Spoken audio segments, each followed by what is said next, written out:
So, yesterday, I did a decent job, and I figured I would have to go over it, the front and the back, twice, okay? And it was basically a leaf cleanup job.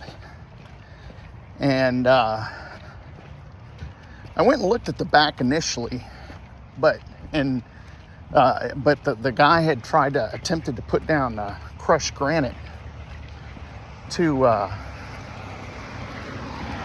like make his yard, kind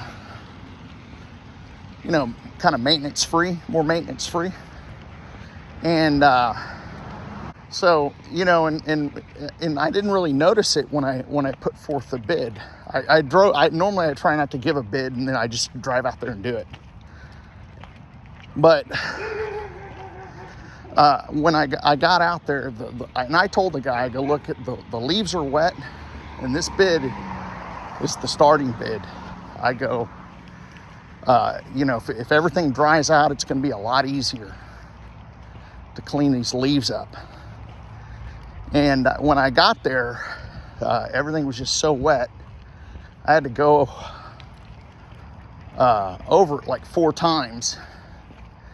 And just the front yard alone.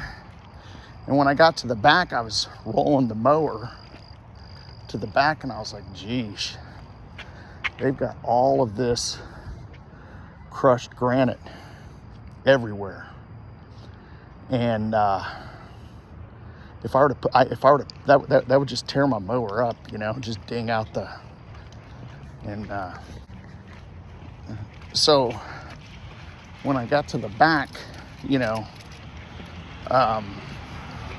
could feel that my tires of my mower were kind of displaced and kind of bogging down, and the whole backyard had just a nice layer of that crushed granite. And I was like, I cannot mow and pick these leaves in the back.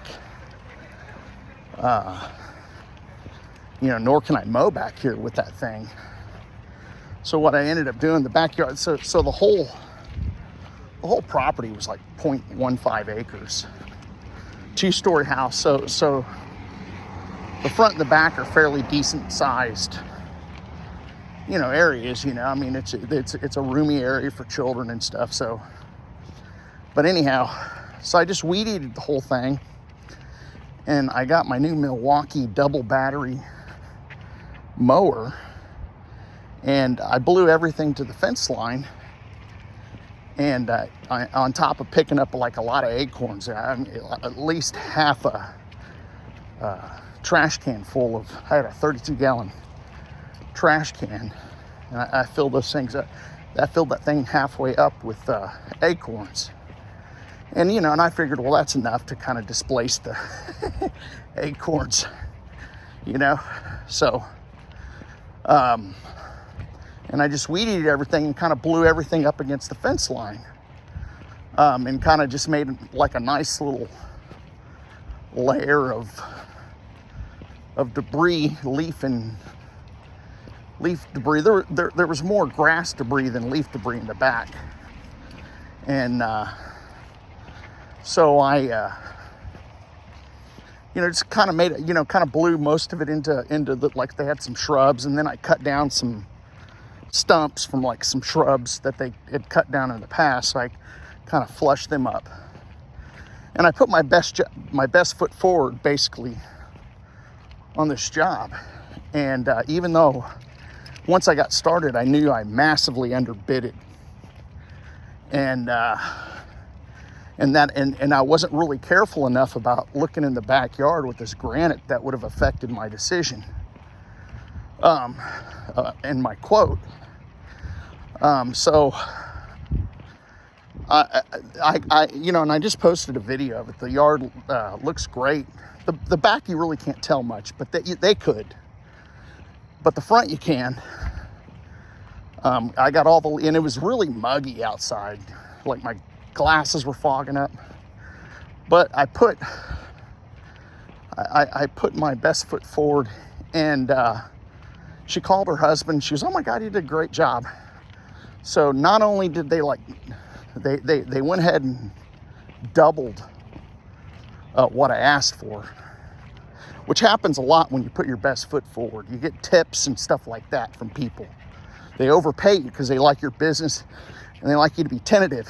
And that's something that I learned in the business is if you're service oriented and you make their stuff look good, then, but anyhow, I also got a maintenance job, which will be about $200 a month. And basically I'll go out there and mow, and then I'll spend an hour, hour and a half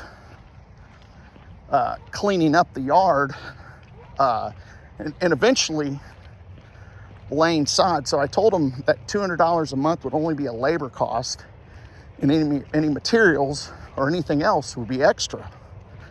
And I landed the job. So I've got a $200 revenue stream coming from that. And, you know, and that just comes from putting your best foot forward, you know, and doing and being service oriented, and really just putting out the hustle, showing people that you're working hard for them, you know, and that's how I am. The lady was an assistant principal, and I think she interviewed me at a job fair when I went for a teaching job. But we were talking. She goes, "Why don't you want to be a teacher anymore?" And I go, "Well, I'm not certified," and I got hired on as a non-certified teacher as a fluke. And then I went and worked at a charter school for about 2 months, and you know, and they canned me. I mean, they said I'm not working out. They're not what I'm looking for, and that's fine. I mean, you can't do everything. But, you know, and she asked me, and she goes, "Is this really better than teaching?" I go, "Well, God, teaching, you work 12 to 14-hour days easily." She goes, "Yeah." I go, the money's good, but not in light of working 12 or 14 hours a day. I just wouldn't be happy doing that. I mean, I'm tired all the time. So I go, I can set my own hours. I'm already retired. So money is really not an issue. The only thing that's an issue is extra money. So, and she goes, "Oh, that's understandable." And she asked me, she goes, "You really think, isn't this harder than teaching?" I go, "Not at all. Teaching's a lot harder than landscaping, especially if you know how to do it, you know." And I've been doing this. My dad and mom lived on a 2-acre property, and I freaking mowed that thing for 40 years. And then I worked in the landscape industry for about 10 with a good friend of mine. And I have a lot of door-to-door experience. But anyhow, put your best foot forward. Thanks.